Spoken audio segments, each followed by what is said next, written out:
Hello and welcome to this evening's public meeting. We appreciate you spending your evening with us this evening.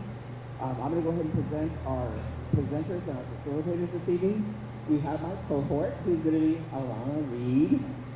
She is with Community Engagement for the City of San Antonio Police Department. We also have Chief McManus, who's here to answer questions for us, and then also Deputy Chief Salome, the Director too.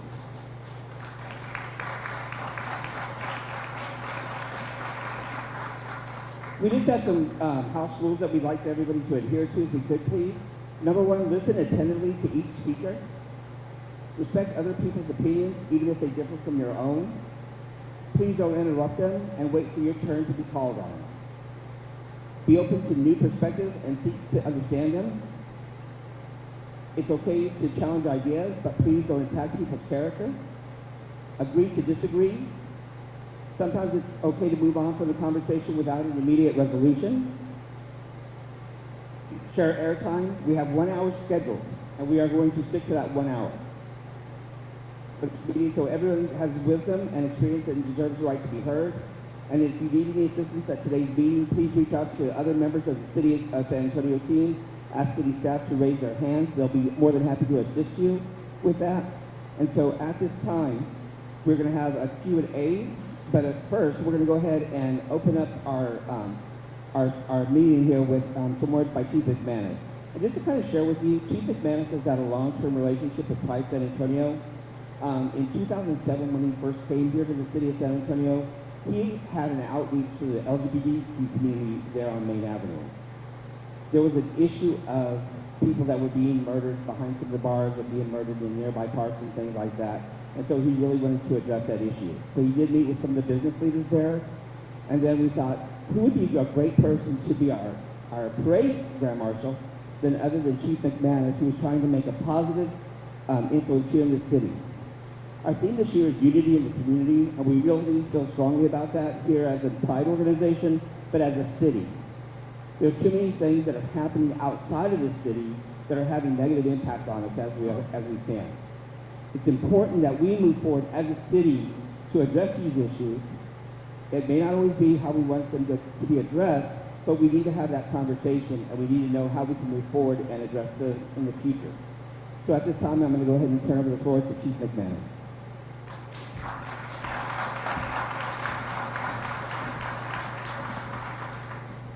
Good evening. Nice to see you. Thanks for being here. Is this working?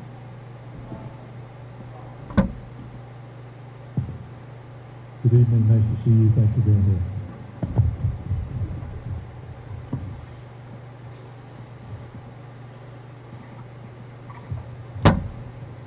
So I want to start off. I met with the media this morning, and well, actually, first I met with a group outside of the council chambers that showed up in council chambers this morning, and I had a good conversation with them, and I'll go over some of that conversation with you. And I also went to met with the press this morning at police headquarters to go over exactly what I'm going to go over with you tonight. And the first thing I want to do, I want to diffuse a couple things. The first thing is the press release that went out. That went out prematurely. It never should have gone out, saying that we didn't have any evidence that it was a hate crime, because we didn't know that. We didn't know whether we did or whether we didn't. But that went out again, and it shouldn't have. I apologize for that.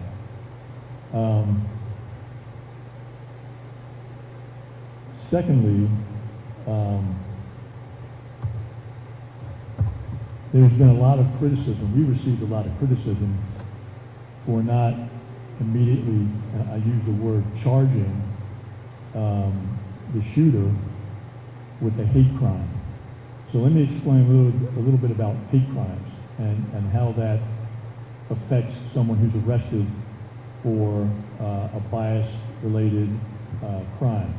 Let's say it's criminal mischief. They tag up a Jewish synagogue, and they make slurs toward Jewish people on the synagogue, and that person's arrested. He's arrested, or she's arrested, for a Class B misdemeanor. they're not arrested for a hate crime. So where a hate crime comes in is that designation is put on the predicate offense by the judge after it's presented to the court by the DA's office. Hate crime is not a crime in itself. It's attached to another crime, such as murder or assault or criminal mischief. And the way that works is the DA's office will add that to the indictment, or they will file with the court to make sure that that designation is attached to the defendant in that crime.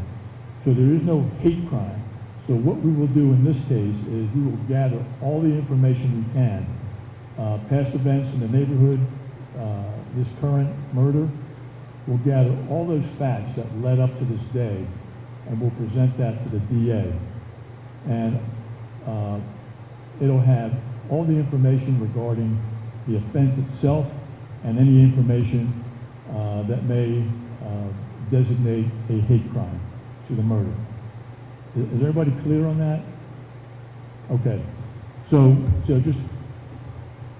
just to be clear, we don't attach a hate crime designation to the offense. That comes down later on at the DA's office after our case is filed with the DA's office.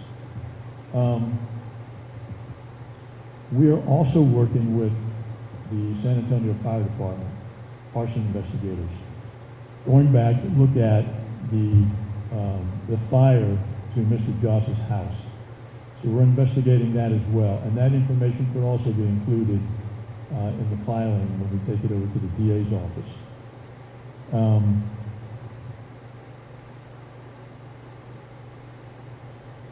We've also heard concerns about the volume of calls to Mr. Josh's residence. Some of those calls were made by him. Some of those calls were made because of him. We are looking into all them, and that will go into the investigative report as well if it's related to the murder, or if it have any bearing on it.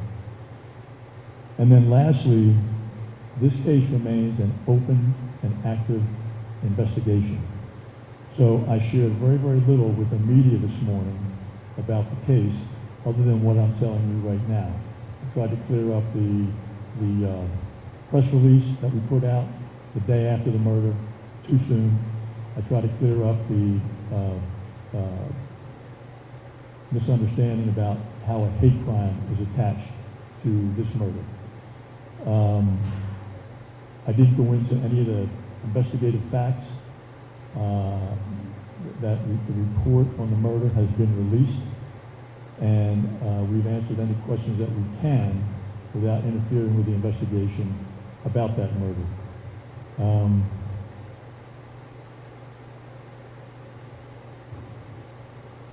So that's pretty much what I wanted to share with you in the beginning of this, and let me share some other things that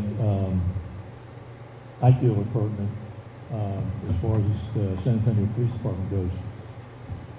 When I got here, it was actually 2006 when I arrived. In 2007, I was invited to be the Grand Marshal of the Pride Parade. I read the letter, checked off yes, gave it to my secretary, and it was put on my calendar. I thought nothing of it. I was in the Pride Parades in Washington, D.C. Dayton, Ohio didn't have a Pride Parade. Is anybody here from Dayton? Dayton, Ohio they didn't have a Pride Parade.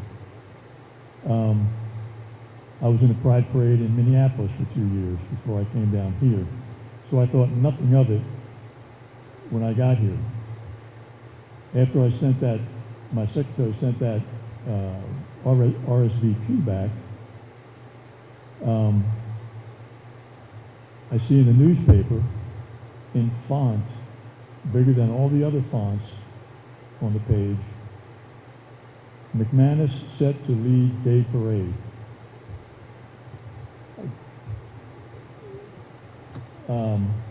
That kind of was my reaction. And then subsequent to that, there was an article in the Express News that talked about me having a relationship, a romantic relationship, with a retired NFL football player back in Washington. I don't know if anybody read that back 20 years ago, but I thought it was kind of funny. And I can tell you the story behind that if you're interested later on. But anyway, I want to say, and I'm not blowing my own horn here, but I think a lot of progress has been made between the police department and the LGBT plus Q plus community since I arrived here. And that was actually an article or an op-ed piece in the Express News after I was Grand Marshal of the Pride Parade that year. And I have to agree with him. We established a great working relationship. Randy Kuniff was a good friend of mine. I worked with him all the time up on the Strip. And I haven't had any big complaints or anything. Justice Salome, raise your hand, Justice. Assistant Chief Salome is my liaison to the LGBTQ plus community, and he hasn't reported anything to me of a major issue. So I'm here tonight to listen to you, and if you have any concerns, we'll certainly address them.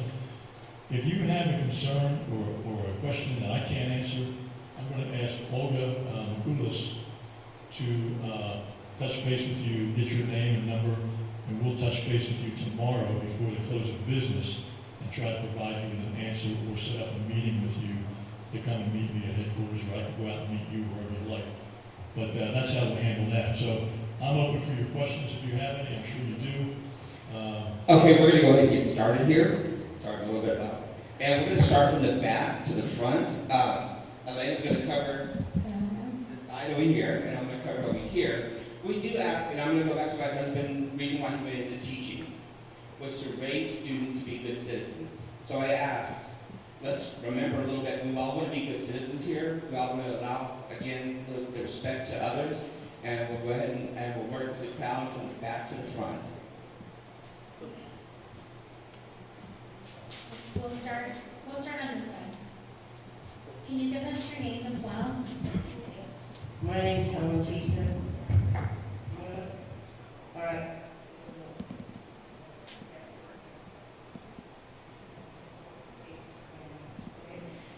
My name is Helen Jason, and I recently moved to Lewan about 2.5 years ago. I actually walked with you, sir. I begged you, your police officers, to come to my last neighborhood that I lived in for 58 years and help us and the elderly there, being overrun by drugs and stuff. But my wife lost her son. We moved here. We wanted to be closer to our son. And about 6 months after we got here, our neighbor started harassing us. He's come onto our property. They said we need a video. He has climbed an 8-foot privacy fence on ladders and through our windows. I finally, at 2 times I caught him and had it out with him. And the last time I put the cameras up, and the police officer that showed up told me they can climb the ladder anytime they want and look over your fence. I said, okay, well, that's weird. And then it's gotten worse. I don't know if something mentally, I'm sure something's mentally wrong with this man. But my wife, this man would beat his dog, let him out, and then they got stolen or something. Somebody took him. He thinks my wife took him. So every day, he came out there, as soon as he hears me leaving my motorcycle to go to work, he comes out and he told her, come here, I'm going to kick her, you know what? And she got freaked out. She called me. I said, well, please. The next day, he's waiting on the curb in the dark. She comes out at 5 in the morning to go to work. And I'm asleep because I'm a school teacher and I don't have to get up that early. And then he has a flashlight and he's shining in her eyes and glaring at her. They said, oh, well, he can stand out there and do that all he wants. The following day, he's out there with a bat in the street waiting on him. So I'm having to get up with her. And I got all these cameras now, right? And I'm pointing them like right at his gun. And every day he comes looking for her, and he knows her days off. We had to switch her days because he's looking through the gardens in front. We cannot be in our backyard. We have a pool in our backyard. It's empty. She will not go there. She's petrified. We took our our gardens from the backyard, put them in front, thinking our neighborhood would be safer. We called the police. Every morning, I can show you in my phone where he comes to the gate with a rifle, with a bat, a rifle, a bat. You know, he went out in the street, came over graduation last Thursday, and the people across the street were having a party, graduation party, and he came out in the street calling, and he's racist. He also racist, because they're already Mexican. And he is Mexican, which just drives me nuts. But he came out the street, and the man was having a birthday party, and he starts calling him names, and he starts kicking at him. And so we go over there, and I'm trying to stop the man from the street, like, don't hurt him, don't do nothing, like, just go back to your house. But he is, in short, he has sicked his dogs on us. Your police officer said, well, he can sick his dogs on you as long as there's a fence between you. And an elder lady older than me, right? He, when about the ladder thing, oh, you can do the ladder thing as long as, you know, they can stand in the street as long as there's that. He has shot his rifle off. Nobody comes to visit us anymore. He shoots his rifle off in the back all the time. The first time he did it, I said, what are you doing? And he said, I'm shooting hawks. I said, don't you know that's illegal? And so he walks up. He starts shooting. He actually shot out front. I asked the safe officer, which, I'm going to say it right now, the safe officer is his friend. He goes to breakfast with him. So he protects him. And I asked the safe officer, people across the street want to make a complaint about the guy shooting up the front door, people up front.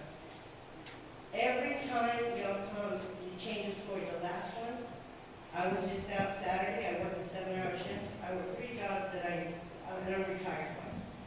And I come from the train station, I'll hire from the zoo, and we leave to go eat. I open my camera, and he comes out in just his underwear. And he goes out there while people across the street are on their patio having barbecue, and he relieves himself in front of children in my video camera. And so the next morning, I call y'all to show you the video, and the police officer says, well, we actually have to have somebody to actually visually see it. What do you want? You tell me you want video, then you tell me you want visuals. So I had to go across the street and I said, where's your son home? Were your children outside? Yes, we'll be here in a little while. So we made another report about that. I'm sorry. I also want to give Chief just my nervous system is a wreck. I have PTSD, MSD, and it took me like 20 years to learn how to sleep. And I get to this house, and I'm just like so, and I'm not afraid. I'm afraid of myself, because I'm very upset with this man. And it seems like every time we call y'all, we give us an excuse. I can tell you, he went down to your police station 2 weeks ago. He made over 400 bogus calls to my house in the middle of the night, waking me up. I walked outside, your police officer shining lights in my face and stuff.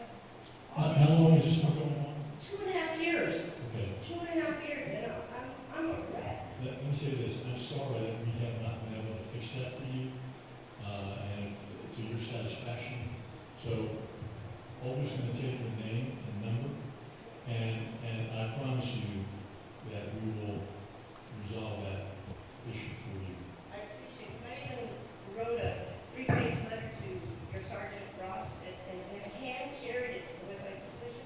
He wouldn't come out. He sent Officer Connor out to tell me, oh, we'll just go to mediation. I was like, narcissistic psychopaths don't mediate. I'm sorry.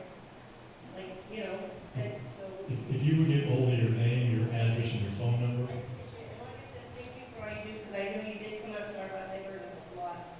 and I'm going to give you this number, don't give it to anybody. It's my number. Don't tell anybody else. 210-207-7360. If you call and I'm not in the office, leave a message and I will return the call. If I'm in the office, I will take the call. I appreciate it. Promise. I appreciate it. I just wanted to be done because we moved this house, you know, we're in the last of our years. This will be our last house before we move to something tiny, and I just want peace. Gotta have peace. My personal business is to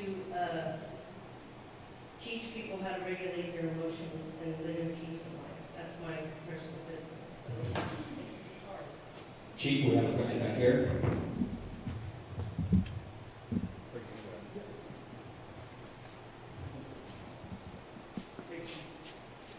Just thank you again for being here. As we mentioned earlier, you know, one of our challenges historically, hate crimes go underreported and underprosecuted. And I know that as SAPD, you all don't add that hate crime charge at the beginning, right? That hate crime charge comes when the sentencing phase comes through. Having said that, the concern with SAPD making the statements that they did, and I understand we're walking that back now, but the concern is that when we make these statements and say this is not a hate crime, then that could be used in the criminal defense against our community, right? And so the concern that I have is that, I know we've done a lot of training, I know that the LGBT community has done a lot of work with them, but that training needs to be continuous so that we can continue the relationship, because we do have a great relationship. I remember when you first came to San Antonio, and you met with San Antonio Stonewall, and you promised to support, so this is a testament to that, and we do appreciate it, but we do think it's important that maybe increased training happens with your officers so that that type of language is not used, because while you cannot apply here, it can negatively affect us in the system. I guarantee you they'll come back if the defense says that. I guarantee you the prosecution will come back and say, yeah, look, McManus said the same the next day. So hopefully that doesn't happen. But thank you. Elena?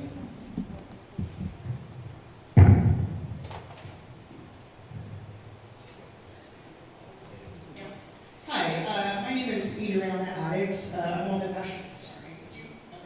National Board of the Human Rights Campaign. I don't know how much work we've done with you, but as much as you can share, what it sounds like is that it was a breakdown of process and maybe an assumption of not as many eyeballs on the press release as it were, and what ended up happening is it was national news. And so my observation is that either it's the same, it is the process, or it was not a break process and you're just not used to the eyeballs, or it was a breakdown of process and then is that what happened and what are you doing to rectify the breakdown in process? Yeah, I think this will answer your question. I didn't quite catch the first part of it, but I can tell you why that press release went out. And the buzz on the 6th floor was there were so many calls coming in about this. There was a comment made, hey, we gotta get something out. So we put something out, and obviously it didn't go over very well. But that's why a statement went out so soon. I mean, it was barely 24 hours after Mr. Joss was shot. And again, the buck stops with me, so I take responsibility for that. And I guarantee you it won't happen again. Did I answer your question? Is there an expectation of, I guess my thing is, has this not happened before, and so you don't have a response to it where all the team knows this is what we're immediately doing, or again, the expectation of that there is not any focus on. The biggest thing is that this became a national, and it in the beginning was a process error that got you here, and so I'm just saying, are you thinking about that enough to where it's serious enough, or everyone just kind of threw everything on this? Well, I guarantee you we thought about it seriously, and I can also guarantee it won't happen again. Thank you. Over here. He hasn't reported anything to me as a major issue. Over here. Oh, For approximately 2 years, I have been trying to get Assistant Chief Salome as LGBT liaison to do more community engagement on a variety of occasions. And while we did get guarantees that there would be at least PSAs on community safety when he was directly questioned by the Leader family in March of 2023, none of this has materialized. Since then, and all of this was articulated to Assistant Chief Salome, I've identified at least 4 other murders since 2021 of LGBTQ people, not including Mr. Joss. He also characterized the responsibility of creating the community engagement on myself and the LGBTQ community. Even though we are not law enforcement experts, we have no legal rights to the private information, and we are not city's employees. When I identified Mr. Joss as the 6th identified murder within less than 24 hours of the murder, Deputy Chief Salome immediately dismissed the concerns. My question to you, Chief McManus, is where do we go when the SAPD LGBT liaison immediately dismisses our concerns? Who has the responsibility of initiating the engagement with the LGBTQ community? Sure. Jesse, you want to handle that? Good evening, everybody. Jesse Soloway. So to answer your question, I won't get into the piece by piece, but I'll tell you that you're misrepresenting a lot of what we discussed before. And there's been people that have been there for all those meetings regarding the PSAs. So let me say this, to echo what the chief said. When I got your email, I violated my own rule, like you shouldn't do with email. I responded emotionally because I got a little frustrated that you essentially have been accusing me, and by extension the police department, of somehow allowing 6 men of this community to get murdered. A community that I love and I care deeply about. So I got a little bit offended by that. What I should have said is that it is under investigation and we are exploring all the facts. I got ahead of myself there, and I own that, and I'll learn from that. So with respect to everything else you said, and your feelings about that, you were one voice of many. I'm sorry that we can't seem to get on the same page. I'm certainly willing to continue to work with you. Like I say every time that I talk to you, I'm a phone call and an email away. But just respectfully, we're just not on the same page, and I don't think we're going to agree on any of that tonight. And so I'm open to having that dialogue with you when you want to have it, and I would love to have an open and honest conversation with you. And I'll take the next question up here.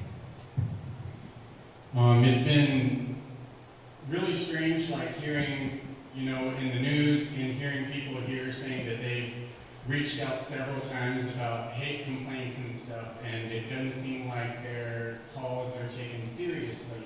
Yeah, I'm a sidewalk chalk artist, and like whenever people call on me, I've been locked up in jail multiple times. I've spoken at City Hall about 15 times. I even put some sidewalk chalk out here to be positive and uplifting, and I didn't write anything to be bipartisan other than like justice for Jonathan Joss. Not that it was a hate crime, nothing like that, just justice for Jonathan Joss, and I got questioned at the door about it by multiple people. I've written justice for Simon Cuevas and I didn't get questioned. I wrote justice for Frankie Gazan, who was killed in jail. I didn't get anybody messing with me. I wrote justice for Jeffrey Shaw. I didn't get any issue. I wrote the 364 homeless people that died last year, and I didn't get issues. So it's weird how y'all can arrest someone for something as silly as sidewalk chalk, but then people can actually be violently and like terrifyingly harassed and terrorized, and their calls don't get answered for a long time. It's not really a question, it's just, wow. Okay, I appreciate your comment. Okay, over here. Hi everyone, my name is Jocelyn Lear. My brother, nice to meet you sir, by the way.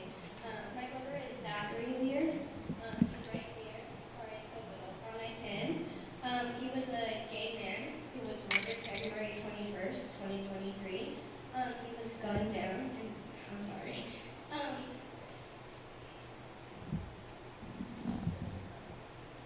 Broad daylight, and I have had such a hard time with SAPD and the officers in regards to my brother's case. It has been over 2 years since my brother was murdered, and unfortunately my relationship with SAPD has not been the best. We have had a change in detectives because the first detective insinuated that my brother was promiscuous by going onto dating sites such as Grindr or anything else, as normal straight people do, right? But when he was helping me identify the body, that was his question. Was your brother promiscuous? Did he have any history of hooking up with people? And that has stuck with me and my family the entire time. And I feel like, even with my new detective, still no good communication. In the beginning, when we switched detectives, he was giving me all the promises. I'm here for your brother, I'm here for your family, but I have not got that. And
sorry for your frustration.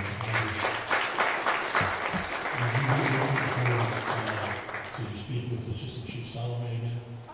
Okay, so I'll have Olga come over and get your name, address, and phone number, and then Chief Salome will give you a call tomorrow, and we'll get that straight for you. Okay? Question here in front. Hi, Chief. So my name is Anna Thomas. For all of y'all that don't know, I'm Executive Director of the organization Act 4SA. We do a lot of support services, human rights services, for folks that have faced police brutality, discrimination, all of that. But what I want to talk to you about, Chief, is like I appreciate you talking about the response and the press release coming out too early relating to Jonathan's murder. But I think what we're hearing from a lot of folks here, and I know a lot of the questions that we're getting from our folks is, how does this happen? How can there be a better response? We've had multiple instances of people saying that they made call after call after call about harassment, about violence, about escalating actions, about not getting responses on their brother's murder cases. I mean, I know another family, 2 years, they basically know who murdered their daughter, nothing's happening with the case. So really the question is, what commitment can you make to have a better response to community? Or are you guys working on a plan to make sure that you're answering these calls faster so it doesn't end in murder? The commitment that I can make is that we hold folks accountable if they're not answering these calls properly. I mean, it happens all the time. The accountability part of it. If we find out that a call is not answered, or someone doesn't respond, then they're going to be allocated for it and face the disciplinary process. So it's my commitment. And if anyone in here does not receive, thank you, Ananda. If anyone in here does not receive the response to their calls that they feel they should receive, then please call a supervisor. And I gave you, if you didn't copy my number down, it's 210-207-7360. 210-7360. I'm sorry, 210-207-7360. And my cell number is 210, but seriously, just call my office if you're not getting the appropriate response that you should be, and I'll send that down the flagpole, and somebody will get a hold of you and talk to you about that. Thank you. Actually, thanks for coming out tonight. I appreciate what you've said so far. My name is Dr. Ben Girl. I'm the District 1 appointee to the Mayor's Council on LGBTQ Equity. And first, again, I just want to start by saying thanks for coming out tonight. And I want to put some data in front of you. So I'm part of a research team at Trinity University. We just published a study last year documenting the experiences of a little less than about 800 members of the LGBTQ plus community in San Antonio. Some of you in this room I know have responded to that survey. It's available on the Pride Center's website. If you'd like to read this report, come find me after and I'll tell you how to get there. But I just wanted to share these figures with you. Less than 1 in 5 respondents in that survey said that they were comfortable ever seeking help from SAPD. 35% of those respondents said they had openly been called slurs by police. And a whopping 70% of transgender respondents said that they had been intentionally misgendered. Officers had refused to use their correct pronouns. My first question is, are you aware that this community is having those experiences? No, I'm not. And, it's unfortunate that the survey shows that, but unfortunately it doesn't seem to come up the flagpole. But yeah, and I guarantee you if it did, I mean, certainly we're going to hold people accountable if we discover that that's happening. Unfortunately, again, it's never come to my attention. So, but thank you for that. And what is the website that that's on? San Antonio Yeah, would you please? All right, thank you. Thank you for that. Rosie? Chief, you and I have known each other for some time, and I want to apologize for folks ahead of time. I'm having a reaction to the information. I hear family violence all day, and so my wife does a really good job of trying to buffer me from that secondary trauma. But I'm sitting here now as the subject of hate and harassment that's been going on nonstop since November of late last year. Online, by phone, to my home, to my office, to my wife, to my staff, almost on the daily for a while there. Same person.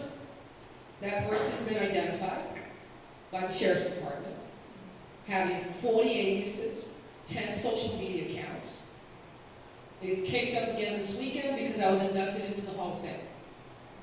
There was a video made of me that's been circulated worldwide based on false premise, false information.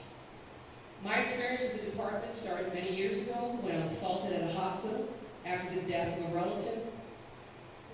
I lived on Gramercy Street. The officer comes out and says, "Do you really want to do this? Do you really want to file this report? You look like you can handle yourself." That was the response. I had to call a sergeant that I served on the cardboard with to intervene and send another officer out. My point in telling you all of this is it's a systemic problem. It's not just people losing loved ones. And because it's a systemic problem, that type of harassment and behavior has been normalized to the level that they think they can do that to an elected official like me and not face any consequences because they're not facing any consequences. And I know that you're not the charging instrument. You're putting the evidence together and sending it somewhere else to be considered for prosecution. And I think these folks here, my brethren, my brothers and sisters, know that if I'm not safe, what makes them feel safe? I don't like walking around with 2 knives and a gun in my bag. Only for it to be used against me because I forget it in my bag at the airport, or some cop has a hard-on for me at the Tolkien Center and makes up a story about me having a gun there when I didn't. It's one of your cops, Officer Gonzalez. I can point him out because we beat him in court on a divorce matter, and he's had a hard-on for me ever since. So, and I sat on that board for 6 years, and I know the problems, which I'm sworn not to talk about, but there's problems culturally within that law enforcement that you lead. Now, if everyone was just like you, we wouldn't have these problems, but they're not. And this question posed to you about, do you know this is going on, seems more like you have aspirations that everyone come to us like you do, but they don't. So what are we going to do moving forward to make sure that the promises you're making today are kept by every officer that stands behind you? Judges, the last case that you described, is the sheriff's office handling it? Have they taken a report, filed charges on it? The file was submitted At large? it's submitted, and there's a special prosecutor, a little bit special prosecutor who's appointed, the prosecutor, the DA has accused himself, alleging that he is conflicted out because I'm a judge in his jurisdiction. Okay. Let me say this, Judge, in response to that, in response to other comments like yours. If you have an issue with a police response that you feel disrespected, or whatever it may be, please report it. I promise you that if you report any instance of misconduct, disrespect, we will investigate it, but we have to know about it. If we don't know about it, we can't do anything about it. Please report it, and it'll go up the chain to internal affairs. The way the internal affairs process works is a complaint is entered to internal affairs. Whatever that complaint may be, it could be real serious, it could be minor. The investigators investigate that. It goes to the card board. Card board is made. Card is Citizen Complaint Advisory Board. When it goes to the board, a board of 7 police officers and 7 citizens hear that case. Once they hear it, there's 2 things they do.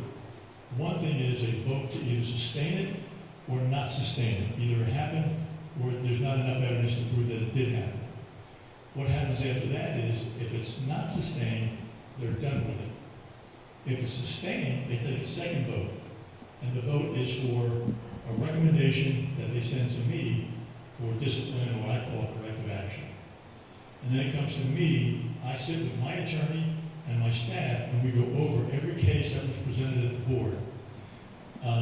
And together, we sit and we decide, the board makes a recommendation. It could be a 10-day suspension, 20-day suspension, whatever it may be. And then I issue what is called a contemplated notice of corrective action. And then within 7 days, that officer, this respondent officer, is required to make an appointment to come and see me. And then we have a hearing called a Loudermill hearing, which is required by law. And the respondent officer, 9 times out of 10, they bring their attorney. I have my attorney there. They try to present mitigating circumstances that will change what the corrective action issue might be. So that's how, sometimes it changes it, sometimes it doesn't, sometimes it gets worse. But that's how that happens. So if you have cause, please file a complaint. Because again, if I don't know about it, we don't know about it, we can't address it. Chief, I think we have time for 2 more questions, and I have one right here. Hello, my name is Khaled. I'm a community builder with Act for SA. You're familiar with us. One of our other priorities is to get with the community and create and reimagine public safety, because we know police is not the be-all, end-all of safety and creating a safer community.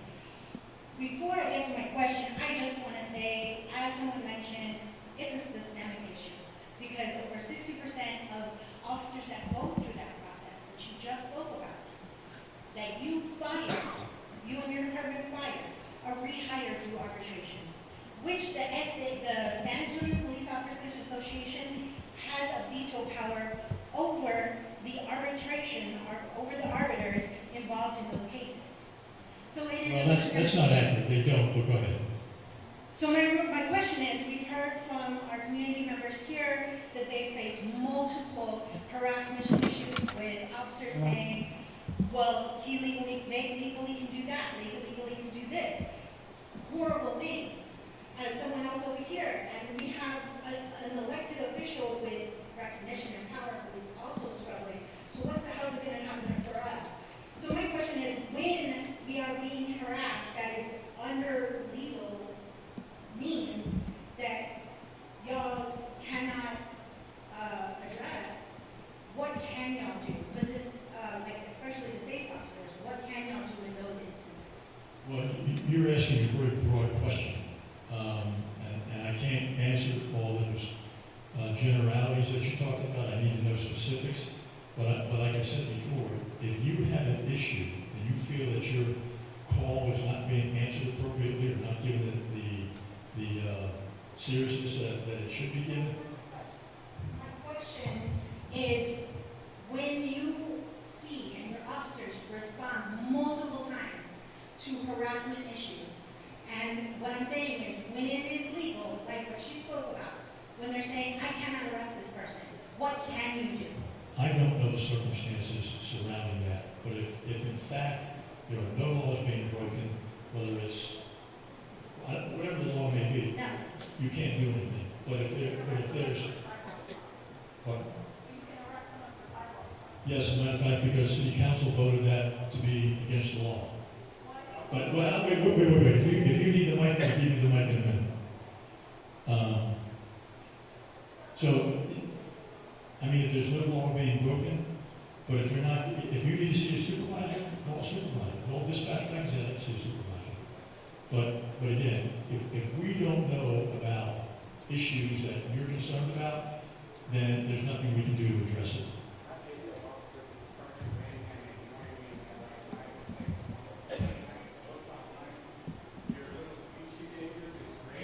It's all online, but whenever you search for a number to call or you search for a way to place that complaint, it had to go to 3 different police substations.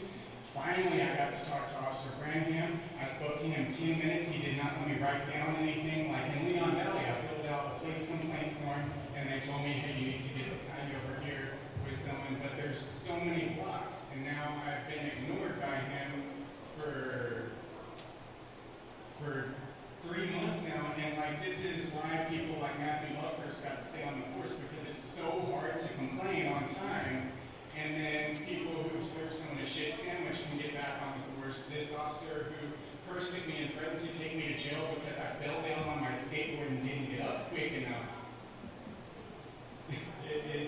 You're making a mockery of the police like this. Can you give us just the phone number so we can interact with internal affairs, or the emails? The number for internal affairs is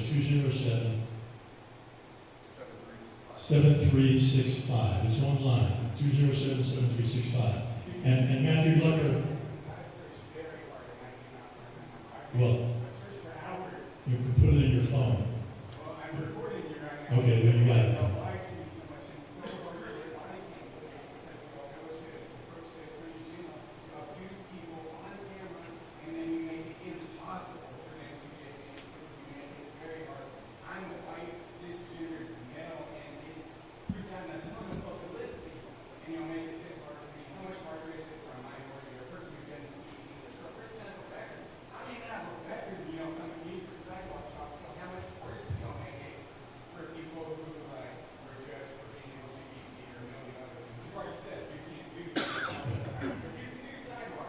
I appreciate your comments, and for the record, Matthew Luckers is no longer on the police department. He isn't, but you didn't find him quick enough because it was so hard to place a complaint until he got back on the force. If it was easy to complain against bad cops, so many bad cops.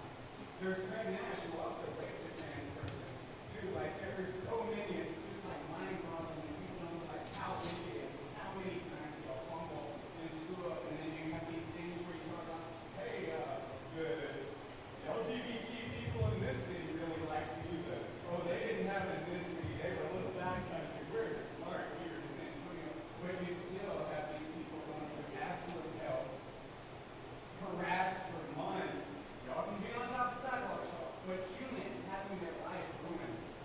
I appreciate your comments. Chief, we're going to go ahead and try to wrap it up over here. We're going to go ahead and take the last question right here. Hi, my name is Stephanie Quayson. I'm with the San Antonio Current. Earlier today, Jonathan Joss's husband posted to Jonathan Joss's account on Facebook saying, "My husband Jonathan Joss was murdered in a hate crime. He spent years begging for help, reporting threats, pleading for protection." I just wonder, I know it's an ongoing investigation, I wonder if you can comment on that at all. I know you yourself admitted earlier today that sometimes you responded to calls coming from Jonathan, and sometimes the calls were about Jonathan. And I'm also wondering that if there is even a kernel of truth to that, what made you so confident that this wasn't a hate crime the first 24 hours? Again, that press release went out prematurely. It should not have gone out. Jonathan's husband made that statement, I believe it was the day after that statement went out, and that information will be used putting together that case. Okay?